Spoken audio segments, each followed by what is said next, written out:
In 1978, this is deep. Keep in mind, you've been in New York for how long at that time, Billy? Well, Nine. my career started in '62. Thank you. And now, okay, storybook, revival shows, picking up my dad, dropping off Uncle Pete, doing all that shit. Yeah. Going to Herb Abelson A1 Studios, doing some shit down there, right? Yeah. See, okay, you talking to a Billy historian now? Don't get me started now, right? Yeah.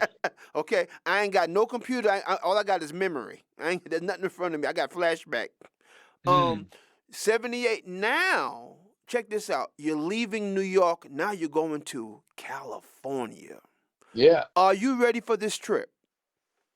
Baby, I figured I had worn out my welcome in New York by this. Mmm. You know, I just couldn't get anywhere, Dig man. it. Dig So it. anyway, I'm driving out on Route 10, Oh, God. and in the middle of January Yes, sir. of '79, and Is your girlfriend with you? no, that was done. See. Every 20 minutes, Dolly Parton comes on the radio singing my song. What? Now, bear in mind, I hadn't had a hit record in 9 years. Did you know the song was coming on the radio while you were driving? I hoped it would. I knew it was coming out, so I hoped that Okay, so radio would. Billy, while you driving on, okay, now you're driving on the way to California, and this song happens to come on the radio. Every 20 minutes. Okay, hold on. Right, how old are you at this time? Let's see, in '79, I would have been 30, what? 30, 30. well, not, yeah, 33. Okay, Something like Billy, that. how do you feel to hear your song on the radio while you're going to a new life, a new adventure? You're going to a new you. I Like, figured it was the day I hit LA, it hit number one. wow. And I said, man, this is an omen. Right. Right. This is an omen. No shit, Sherlock. I'm gonna be successful out here. Wow. What an introduction, man. Yeah, buddy. You know, and you know, it wasn't like the old days on Broadway where if you had a little hit record, everybody on Broadway knew it. But California is more spread out. And Dolly Parton is doing it too, my man. Dolly Parton, man, who was, for my money, I believe Dolly Parton is the greatest musical star Oh, hands of down. that America maybe has produced in our lifetime. Now she's a white soul sister. You and how? Homemade from scratch. That woman is awesome.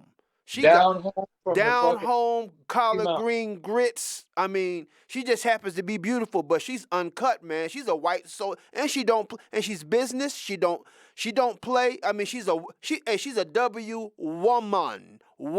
And she is maybe the nicest person I ever met in show business. You said the nicest. Nicest. Hey, let me ask you a question, Mr. Vera. Be honest. When you were in her presence, how did you feel as 100% man, bruh? Did you melt? I'll tell you how that happened. Yeah, tell me. I was still living at my mother's house. She had recorded the song already. Yeah. And one day I get a phone call from her assistant who said, Dolly would love to meet the man who wrote this beautiful song. Oh, God. And she's going to be playing some dates on the East Coast. You know, we'd like to invite you to come to the show. Did you start stuttering, knocking over shit? I was Ralph Cramden, right? Man. I was like, hummer, you know. Yeah, I'm not. You say you were Ralph? So you say you were Ralph? Say you were Jackie Gleason like a motherfucker. I was Ralph like a motherfucker, right, man. No, right. So the closest date that I wasn't working was in Maryland. She was playing some outdoor venue in Maryland. So I said, "Fuck it, man! I'm going to go down. I'm going to drive down to Maryland. I want to meet Dolly Parton, Amen. man. Amen. Maybe she'll do another one of my songs." So my daughter was 12 at the time. So I said, "Hey," I asked her mother. I said, "So you mind if I take Maria on a daddy-daughter out?" Nice. We go down there, man, and we're led to Dolly's trailer. She going in country star trailers. Yes. So did she have a Ferris wheel in there and a waterfall and? it was big enough. Right. So man, so she welcomes us like she was an old home week, you know. Your first time seeing the Billy? First time, How? and she said, Hey Billy, how was your heart? How was your heart doing? "Well, I was trying to control it because my daughter was there. You know, my daughter was too young to find out I was a dog Right, yet. You know, right, right. you know. So, but I'm a gentleman. I know Yeah, how to yes, behave. sir. Yeah, of course, yes. You know. So, but she was so cool, Mm. and she just made my daughter feel at home, and my daughter's looking at this whole row of shoes, shiny shoes that she had up in the trailer.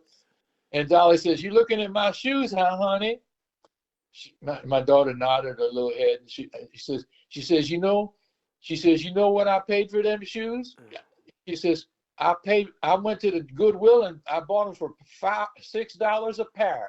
Pair. A pair. She Wow, says, you know why I dress like this? wow. She says, all these rock and roll stars, they dressing in denim and blue jeans and stuff. She says, I can't do that. She says, because my fans, they drive tractors all day and they wear blue jeans all day in their job. She says they come to see me, they want to see a princess. And that's what I give them, a princess. You know, women like Dolly, they're another breed. This woman is Mm-hmm. stone cold country beautiful, but just like down to earth and just natural.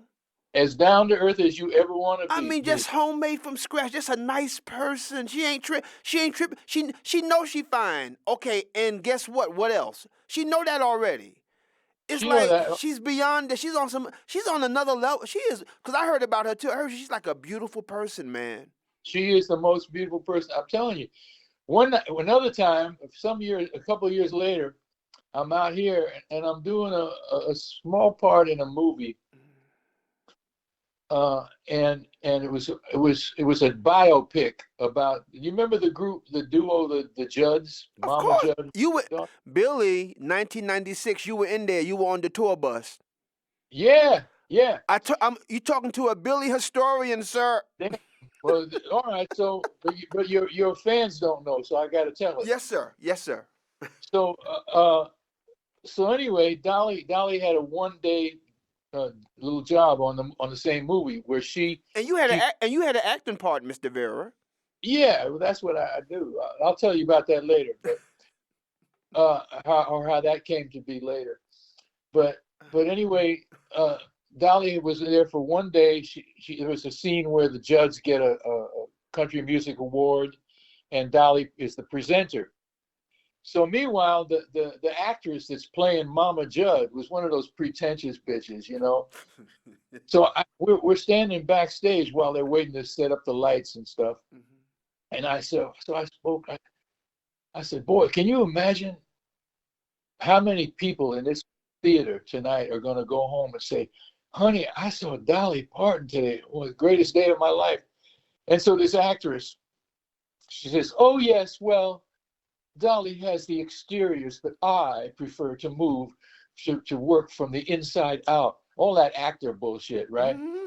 And like everybody's eyes are rolling around in our heads, what a fool. All of a sudden, as if on cue, here comes Dolly out of her trailer, and she spots me, and she comes running over. She said, well, Billy Vera, as I live and breathe, honey, come here and give Dolly a hug. And so I hug her, and this stupid actress, man, she's like blushing all over the place because now she's busted, right? Right. Fuck that bitch, man. Yeah. You know, I'm a, you know, and Dolly got more class than any of them. Oh. Yeah, When yeah. you were telling that story just now, we were like right there with you. So you asked me about acting. Yes, sir. I had no intention or desire to act. One night the first year we were here, we got a job playing it every Monday night at midnight at the famous Troubadour nightclub. Okay, hold And on, so, Billy. Before you get to the troubadour, okay, now wait a minute. Now, hold on. Okay, uh, okay, wait now, because this is a process. Because we're talking about the Billyism. Keep in mind, you left New York. Now you got a hit record with Dolly Parton. Okay. yeah, Now you in L.A. and don't forget you got a check for $2,500, which is $10,000 back then. You are living the dream. The dream is happening for you. You're being blessed. Now you Getting a now second chance. let me you did a slick move, kind sir. Now I'm gonna bust your ass right now. I see what you did. No, the jig is up with you. You did a slick move. Check you out. You Hey went man, no hold, man, we don't use words like that anymore. yes we do. On Funk Lounge Talk Theater we do, kind sir. Check this out. Billy, Billy, I love you. Let me tell you why I love you so much. You did a genius move. This is where you are a pure artist. All right. Instead of going to Las Vegas to set up residency there, Oh, that's lame. th- Billy, I love you with a passion, sir. That's lame. You went to California and did the same thing you could have did in Vegas. Now, here's the trick to that. People don't realize when you live in LA or California, those actors and actresses, they have nothing to do. They That's want to right. have a good time. They want to come out and eat some ribs, have a good time, have a sandwich, and watch a band. There's But nothing to do in LA. See, you think you slick. You but did a slick but move. there's So a what you big do? but. Hold on, Mr. Vera. No, you're slick. So what you did, you catered to the artists. Instead of going to Vegas, you went to LA, Mr. Vera. Yeah, yeah.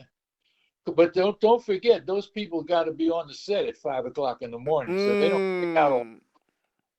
No, but Billy, That's the difference but between Billy, L.A. you and got New a lot of York. people fired though, cause you started around what 12? Cause when you start playing, Billy, what time when you was in your heyday when you did the Troubadour, when you started catching fire, man, Billy, what were you doing? Because you, brother, don't forget, Bruce Willis took your shit. Bruce Willis and Bruno and the Heaters. I mean, they people started doing you.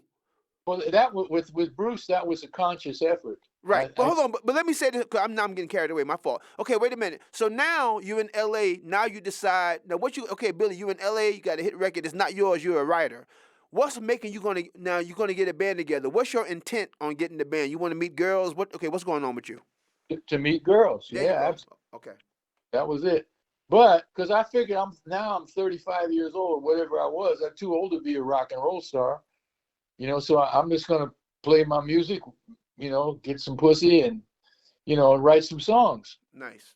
So one night I'm on the stage and in walks John Voight, the great actor. Right. Now John Voight is the older brother of the guy that taught me how to be a good songwriter, Chip Taylor. Yes, sir. Chip and I wrote Storybook Children. And you spoke about John Voight on the other show too, sir. Oh, I did. Okay. Yep. Because All right. he bought a lot of the albums for his for the people at the club, correct? No. You talk no. That's Peter Weller from Buckaroo Banzai. Yes, sir. My fault. But you talked about Peter. John Voight too, though. Okay, so I don't have to do that again. And that's and his daughter is who? Angelina Jolie Go ahead now. with her fine self. Ooh, what planet does man? Hey, were you jealous of Billy Bob Thornton back in the day, bro? I was going to call Carmine and Guido and have a hit I put know. on it. Hey, Billy, those little nice tender lips Oh man, that chick got some lips for your ass. with no operation. Oh my goodness, God made those. those lips made me know for Those sure lips instead that of there those is a God. instead of these eyes, those lips.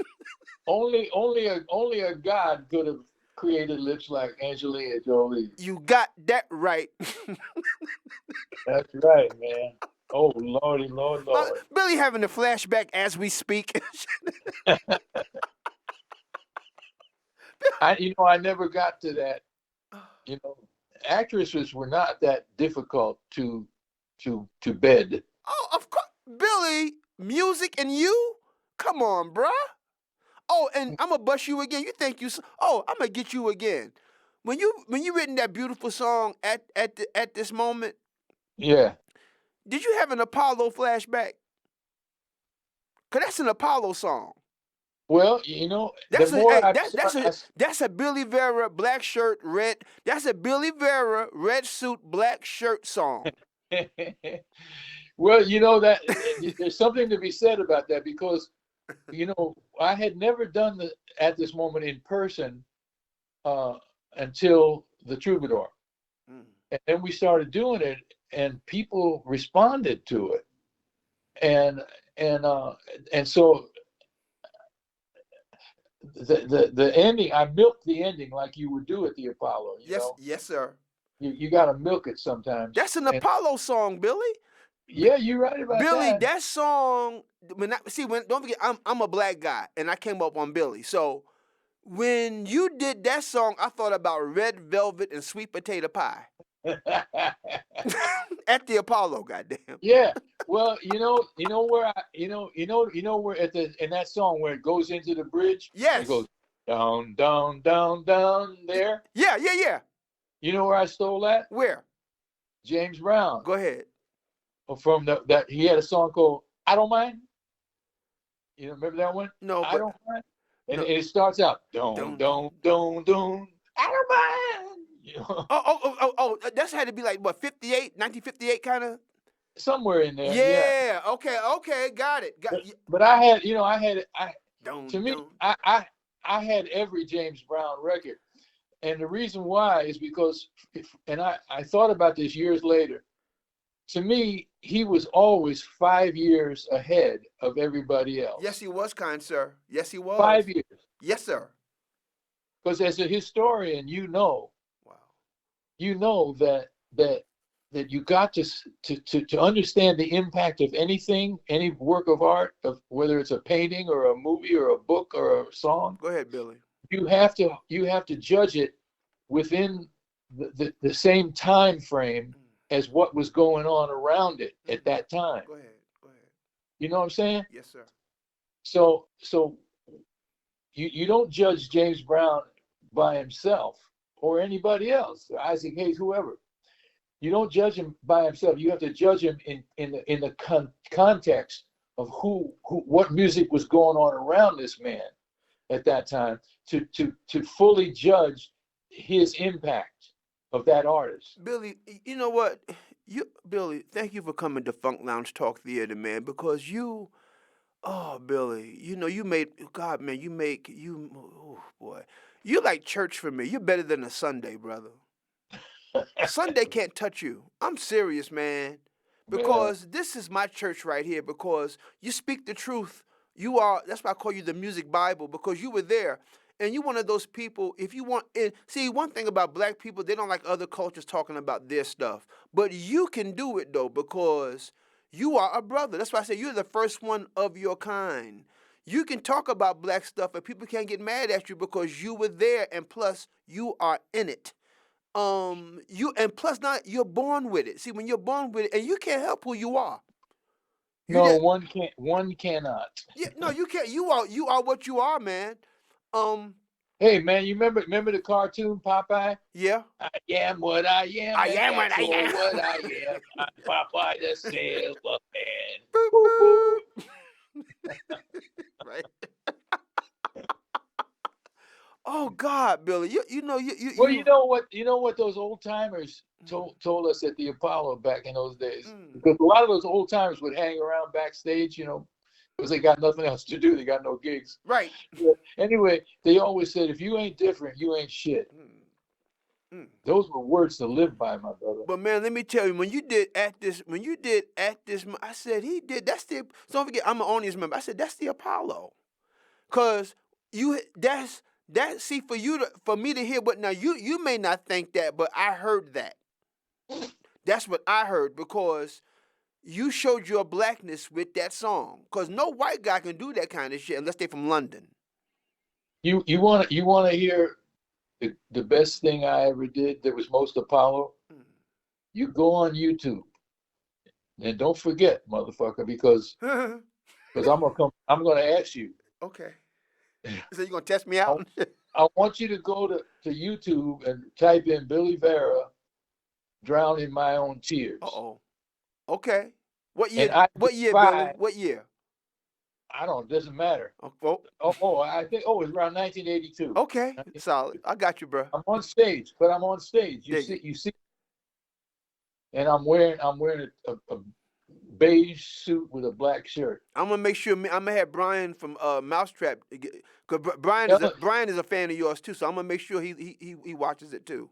That song is 12 and a half minutes of probably the best white boy soul performance you will ever hear in your lifetime, and I ain't bragging. But Billy, okay, Billy, that has to be now. If you like that, that means a lot because normally you know how we are with our stuff. But if Yeah, right, but if you like that's it, why I brought it up, man. okay, I'm sorry. I don't mean no harm, bro. That's I don't mean no harm. right, man. I'm sorry. I'm I'm sorry. sorry, Mr. Billy. I'm sorry. Voice trembling and shit. I'm sorry.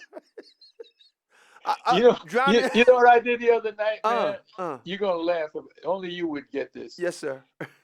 I this guy that's Frankie Valli's music director for the last 47 years.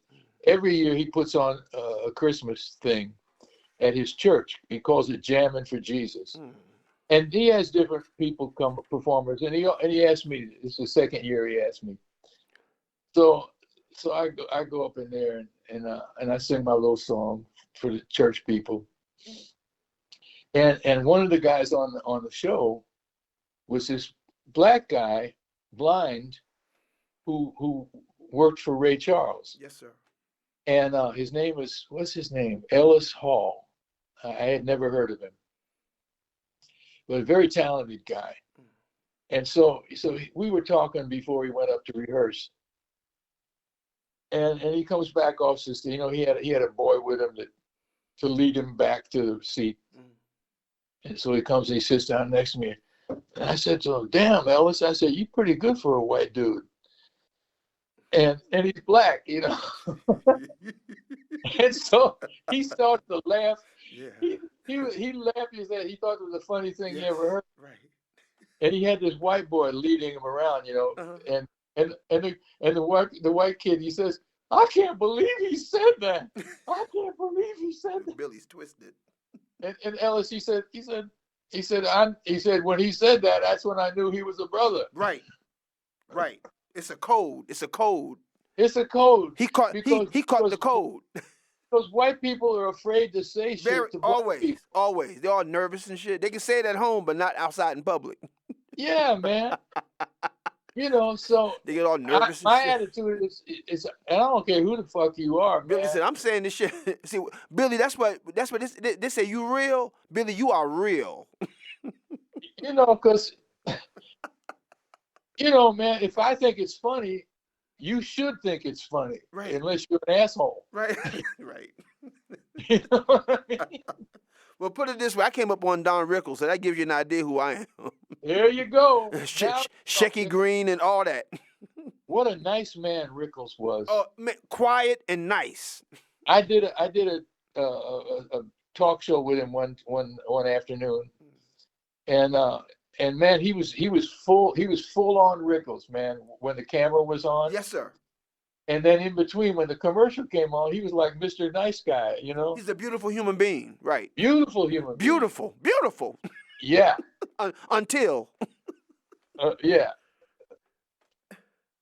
Hey, but Billy, check. Okay, Billy. Now, Billy. Now you at the Troubadour. You're killing. You're doing it. Angie Dickinson is coming. What's up? Not yet. But John Voight can. Yeah. Oh, go ahead, Billy, please. So if I told you this already, stop me. No, but hold on. No. Now we're talking about. Okay, that was it. Okay, that now you said now you're in California. Now you at the Troubadour. Right. Okay, so I think I got the other one confused. When you was talking about the other guy, but no, let's go with John Voight. So let's go with you, cause now you are a new Billy in L.A. You got your guys together. You got a new band. Yeah, and we're at the this Beaters. Time, by this time, Billy and the Beaters. We're the hottest band in town. Yes, sir. And this is around what 80, 81, Billy? No. This is 79. No, 80. 1980. Okay. We played there the whole year, at midnight, and it was like lines around the block every Monday night at midnight. Now this is midnight. People got to go to work in the morning. They're coming out at midnight. So anyway, John comes in with his acting coach, David Proval, who was you remember him from The Sopranos and yes, sir. Mean Streets. He was in that. And so John comes backstage after the show. He said, "Man, Billy, I haven't seen you perform in about 10 years." He said, "You're doing something up on that stage I've never seen a singer do." I said, "What's that, John?" He said, "Man, he said, you know how singers come out there and they go, "Hey, LA, how the hell are you, everybody?" And all that Vegas bullshit. He said, "You don't do that." He says, you up there being you, you know, and you just lay it out there, and for the audience to accept or not, and they're accepting what you do." He said, "You should be an actor." I said, "John, I'm not good looking like you, you know." He said, "You ever heard of James Cagney?" You know, Damn, right. he said you Yankee got to Doodle come, Dandy. he said you got to come to David's class. He said you could be a great actor. I can tell from what you're doing on the stage. Hold on, I said, Billy. Billy, hold on 1 second, because now, hold on, you got lines around the corner. Wait a minute, Billy. So let's go back to your mission. Don't forget, you're an artist, but everybody can't do what you did. So let's talk about what you did and how you did it. You had a hit record, Dolly Parton. So now you're becoming a favorite. What is it about you that's having this line around the corner? Did you bring New York with you? Because don't forget, in LA is really empty. Did you bring a Billy Vera from New York? Did you bring East Coast with you to LA? Did you bring all your New York elements with you for you to do what you did? well, I had a kind of a semi vision of what I wanted to do, because my bass player was a guy that had been with me in New York. He came out here 3 years before I did, but Oh, he had been my bass player in New York. And he said, "Man, let's put a band together. You know, you always wanted to have a band with horns in it." He said, "Why not?" He said, I know all these great musicians out here."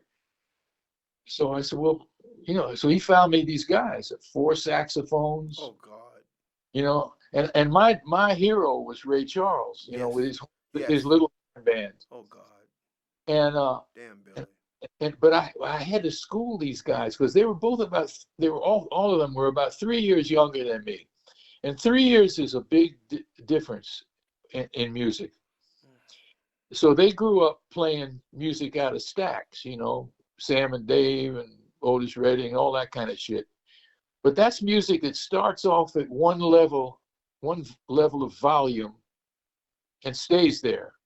I said, now I was listening to Ray Charles, which had more dynamics. You know, there was high points, there was low points Yes, sir. in in Ray's music, Yes, sir. and the songs that I was writing, they deserved and they needed to have a more nuanced approach to the music than these guys were used to playing. Mm.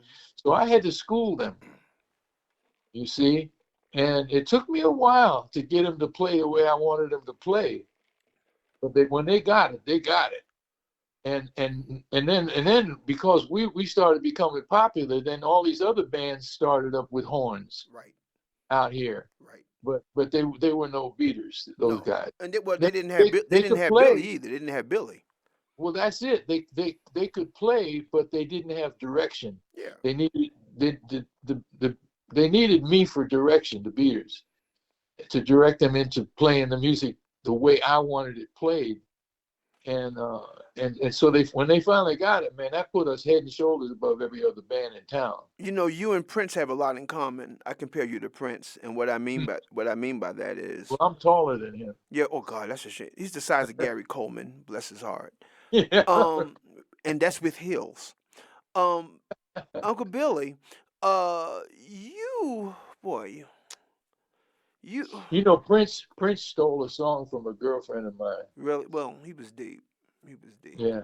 He was another. I met him a couple of times. He's one of those people that it's better to enjoy him from afar. Yeah. Yeah. I know what you mean. I know women like that. Who you? Well, that's why I'm single, dog. but Bill- but Billy, check this out.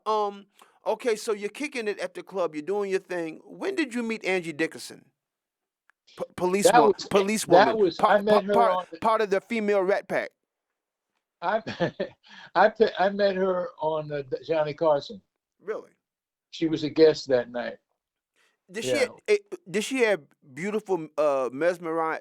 Was her eyes really beautiful when you looked at her eyes? She was a beautiful woman. She was about 12 years older than me, Right. so I wasn't after her in No, that we ain't way. talking about you being. We're not talking about you being a hoe, Billy. We're talking about her No, I eyes. was not. but we became friends, Yes, sir. and she really went out of her way to try to help me. In fact, she's the one that nominated me for my star on Hollywood Boulevard. Did you? Okay, hold on, ladies and gentlemen. Did you hear who's on my show? Ladies and gentlemen, Mr. Billy Vera. Okay, Grammy Award winner. Thank you, my dad's friend and Hollywood Walk of Fame. That's who's on my show. Get a crayon, color me happy. Hello. Okay, this is who's on Funk Lounge Talk Theater. Billy, you validated my show, bro. Billy, you know what, Billy? Everybody, everybody has their dream. Everybody wanted to do this. This is my dream. I didn't know what my dream was till I had you on. Oh shit. I told you that. Hey, brother, I told you I didn't need no turkey for Thanksgiving. I had you.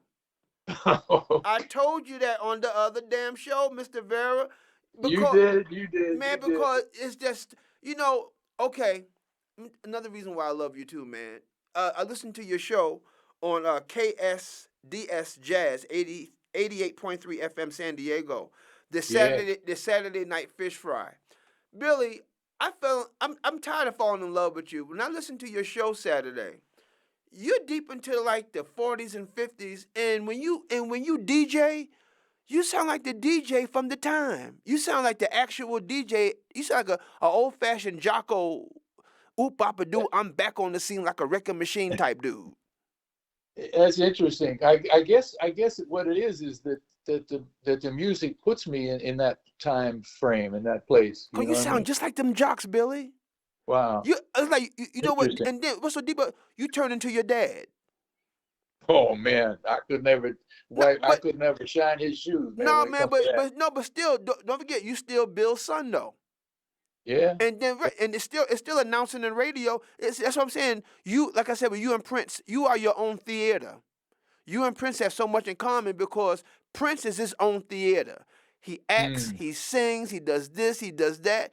Billy, you the same dude. That's why I say you and Prince got a lot in common. Billy, Billy Vera, please, name the artist that you produced and worked with, please, please. Well, I didn't do an awful lot of production. I did 4 Lou Rawls And albums. who else? Who else, Billy? Well, I didn't do But okay, you like did. Okay, you did line and notes for Rhino Records. no, I did a lot of Rhino, RCA, Capitol, you name it. I did liner notes and production of old music, bringing reissues, stuff that was out. Okay, Bring music that had been laying in the vaults for like 50 years. okay. Now I'm gonna tap into you now, cause now I'm peeping your back cave.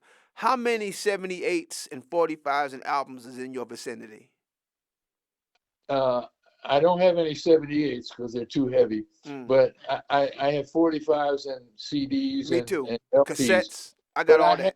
let's I put got it a this, whole storage bin, Billy. let us put it this way: I got 2 bedrooms full. Me too. I probably got more than you. Hey, Billy, you know what? Like when I was a teenager and when I was a kid, Mm. I never let my music go. I got No, no. yeah. Oh, you said oh no, right? Billy said oh no, right? Well, Hello, that's not brother. true. Oh That's no. not true. 'Cause when I moved out here, I left my record collection, which was a lot smaller then, but I left it in my mother's basement. Uh. And then when I finally got a house, which was about 5 years later, 6 years later, then I sent for the records. Nice, nice. We packed them up, and only one broke on the way out here, so that's pretty good. That's not bad. Hey man, you took a picture with Frankie Valli a couple of days ago. Yeah, on Monday night. You took a picture. For y'all don't know who Frankie Valli is, this man is an icon. He's a legend. Sherry, part of the Four Seasons. Uh, Jersey Boys. Jersey Boys. I mean, swear to God in the middle '70s. Yeah. Who loves you, pretty one? Who loves you, pretty baby? Hey, let me ask you a Oh, question. Lil Christie, Lightning Strikes. Did Frankie want to beat the shit out of him or what? You know the well, I mean, Frank, lightning strikes again and again. Did Frankie want to yeah, just kick his ass? yeah, Sherry. yeah. I mean, Frankie is the king of that kind of Yes, stuff, he's man. the only one. The only one. Yeah, Anybody else is a poor second. Anybody, a poor second, 2, 3, 4. They can't. You can't touch Frankie. He's the first one. That's right. Well, Yeah. Mr. Vera, your show comes on Saturday nights. It's called the Fish Fry, Saturday Night Fish Fry. Well, and it's from 6 to 8 p.m., sir. so, well, in LA, yeah. And Yes. then back east, it's 9 to 11. And anybody can get it online, correct?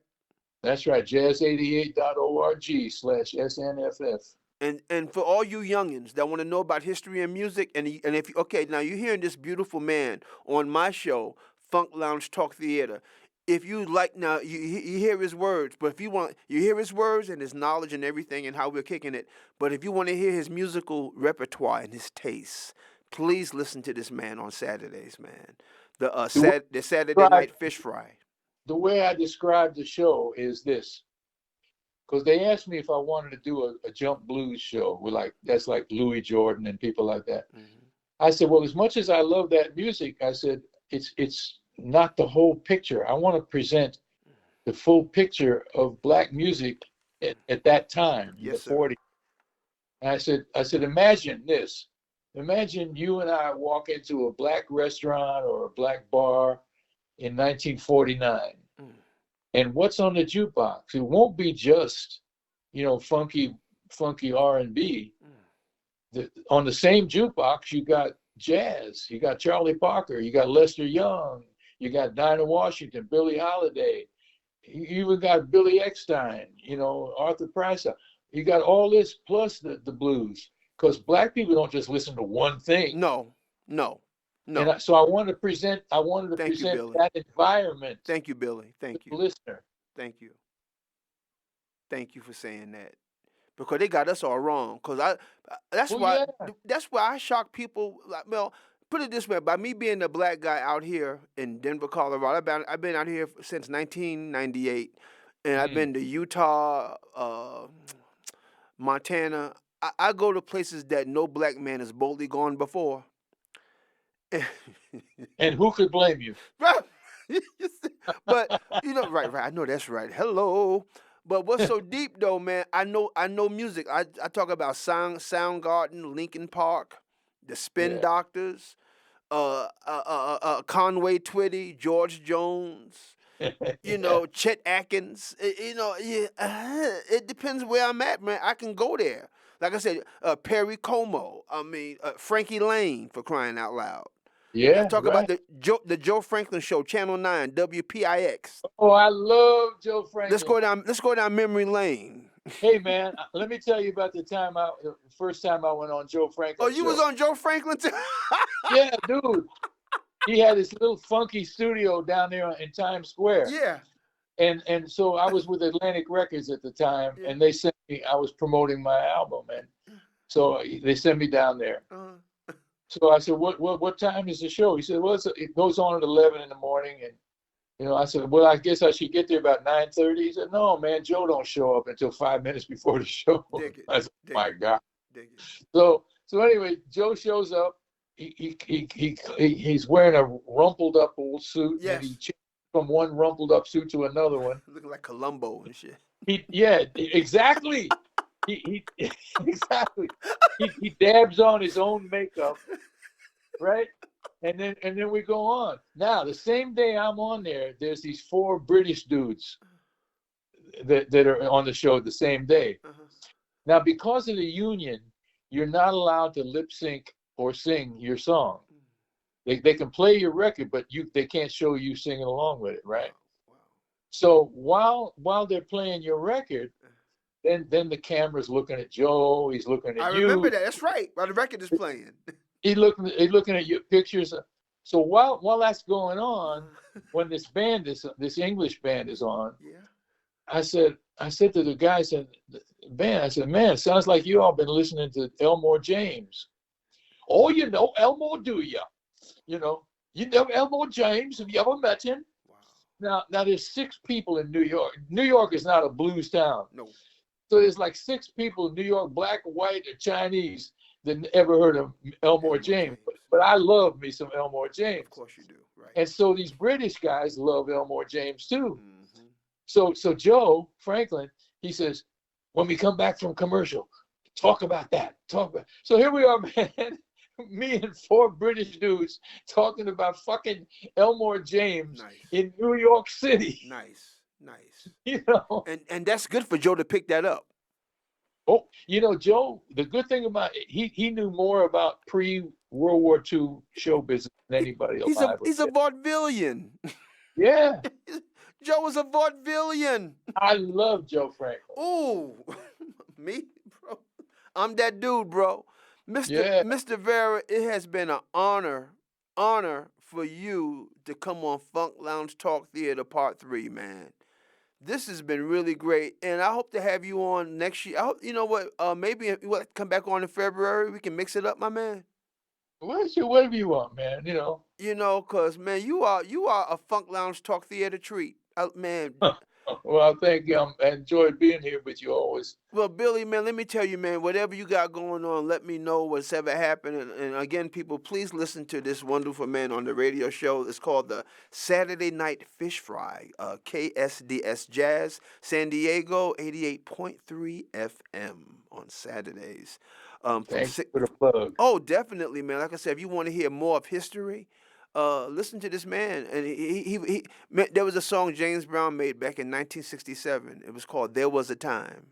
Oh, that's Well, a good one. Billy takes you back to that time. You know. Oh, and speaking of there was a time, that damn chicken scratch, ding, ding, ding, when Yeah, James did that one, when James did that one, it was a rap. That was the beginning of a new style funk, bruh. that was a guitar player named Jimmy Nolan. Jimmy Nolan, the chicken scratch. He's the same guy that played on Willie and the Hand Jive Oh, by Johnny Otis. Same guitar player. the Billy, you know what, man? I hope Billy. Oh man, I have to talk to you one day because me and you, I like to talk. I like to do a live show with you and have some macaroni and cheese and eat some ribs and just talk on stage. It's just, me and you can just mix it up, man, and we can just. I'm gonna tell you, man. I love my life. I love my white kids, my Jewish kids, my Spanish, my. I love my rainbow coalition of children, man. And there's a lot of old souls out there, man. Oh, you bet. You bet. And they want People to. be surprised to Oh, know how many Billy. They be surprised. Oh, Billy, yes, the yes. kids in their 20s, man. Woo! They go for the old time They shit. love it, and they ask questions, and, and you know what? When I say to them, I said, "Do you have vinyl?" They go, "Yeah, I have a record player," and they say I know. they have a thrill. It's like they discovered something new, That's right. and you know what they say? Well, my grandmother passed it down to me, and they don't know who they talking to, but when they learn who they talking to, they go like, "No wonder you the way you are." But whenever I see a kid wear a John Lennon T-shirt, or if they're wearing a Jefferson Starship, AC/DC, or Bob Marley, Right. or wearing Right. a Beatles T-shirt, or wearing Sly Stone, I said, "Do you know?" Or wearing the Cure, or the B-52s, or Duran Duran, whatever the case. Long as they're Yeah. young, wearing something like that. I'm like, and thank God, and if they're wearing a Tupac T-shirt, I can't talk to them. I just don't, I can't do it. But Yeah. when they Yeah. wear something like a Rolling Stones T-shirt and they're 18 or 19, and then I say, "Do you know the meaning of that shirt?" And they tell me the meaning. I float above the building when they talk. I float above the building Yeah, they're interested, because they're man. Because interested. all the information is there for you. Just go to Google, man. You can find anything you want to know. Oh man, but I'm gonna tell all you people out there. Well, Mr. Vera knows. All you people that have doubt when you believe in the propaganda on television. Don't believe it. There's a lot of good youth out there, and they are ready for the world. I don't care about COVID. I don't care about this mental illness or this dysfunction. There's some kids out there that know nothing about that. Only us old people know about what's crazy because we came up in another time, so we see shit That's right. differently. But these new kids, they don't see what we see because they're living That- their time right now. You got that right, Yeah, man. man, we're going to be okay. We're going to be all right, man. 'Cause I work around college kids, man, and they Hmm. are dynamite. They got their head on. Cause you see what's so deep, Billy. When you see young people, you see yourself. You see what you used to be. They're just in another body. They're in their time, but they remind you what you used to see. I And agree, man. yeah, and they're doing good, man, and they love our music. And I'm gonna tell you, man, I gotta give love to this white guy. I think he's 18, 19. Ben, I hope you're listening. Ben, I'm mentioning you on the show. Billy, you have a fan. He's a young white guy. He loves Storybook Children. He Oh, loves man. that song. He came to me personally. He said, "Oh, Mr. Garvin, that song. Oh, he's like a real like surfer beach boy kind of looking white guy. And Oh, he's a really good looking guy. But you never know what people are into. He said that song. Oh, and plus he loved you because he heard the White Soul Brother. It really blew his mind how old you were and how cool you were, right? So he's really messed up on that. But he said that song, Storybook Children. He was like, oh my God, because it sounds very new and current. It don't sound dated, Billy. well, It's that's funny you say that because mm, the last album I made mm, I called it Timeless. mm. Now, it wasn't old songs. It was all songs that I had written and never had recorded before. Dig it. Some older than others. Uh-huh. But, we were listening and said, man, my friend was some of the musicians that played on the record said, man, Billy, your music, man, it's not of any time. It's not old, it's not new, it's timeless. Thank you. That's the word. Yes. That's why I call you a Bible, man. Your stuff is so fresh. It's very thought out. It's very human. Yeah. With that, it's a combination of feelings, expression of your feelings, as well as you also have to use your intellect a little bit because what I like to do when I write a song, I like to find some little thing in there that I can stick in that'll surprise you. It'll make you turn your head and say, "What was that? What chord was that? I Billy, never heard anybody play that." I gotta ask you an honest question, man, because you've taken me to this level to ask you this. Billy, when it comes to you being a man and being who you are, could you live long with a woman? Who's your real woman? A human woman or music? Which one is your woman? Music or a real woman? Damn. Well, you got to. I'm wondering. Why you stutter? Why you stuttering, bruh? I can compartmentalize. You know what I mean? Right. Now, I'm an old man, so Mm, ain't a lot of I can do for a woman these mm, days. mm, mm. But Well, you had enough to. You okay? You had enough. I had enough for you, your cousin, your mother, your Right, brother. right, right. The whole tribe, goddamn. Yeah, But but You have enough for flashbacks in the future, goddamn. oh Lordy Mo, let's call it. Just what you do, I will do. Yeah, buddy. Billy Vera, I love man, brother. You know what? What? Thank you for making my year. Oh Oh man. man, you are a gift. I appreciate you so much, man. And Brian's gonna send you the show tonight because we do shit fast. All right. Now don't forget, Brian. Don't forget to play Rex. Oh yeah, Drowning by no tears. drowning in my. I'm a got the 12-minute version, brother. Yeah, 12 minutes. I'm in it, bro. And I'm gonna tell you. I'm gonna let you know tomorrow what I think. I'm gonna let you know tomorrow my reaction. Yeah, because you I'm ain't gonna gonna text want you, to play it once. huh? You ain't gonna want to play it once. Well, let me ask you a question. Can I play it on my future show? It don't matter to me. Oh, I don't own the song. it's not. Oh, okay, but you just did it. I just sang it. Oh, Yeah, you I just covered. okay, but yeah, but I'm gonna check out the Billy. Well, put it this when I have another party, when I do another one of my personal party shows and play my shows. Yeah. When I play this one, I'm gonna play you doing that at my personal party. Hell you, there you go, man. My Billy, I love you so much. Much Love love you to back. thank you, my man, Uncle Billy. Much love to you and yours, and thank you for participating in the Funk Lounge Talk Theater. This show is produced by the spirits of my father, Rex Garvin, and my mother, Audrey, the fabulous Sunday. God bless him.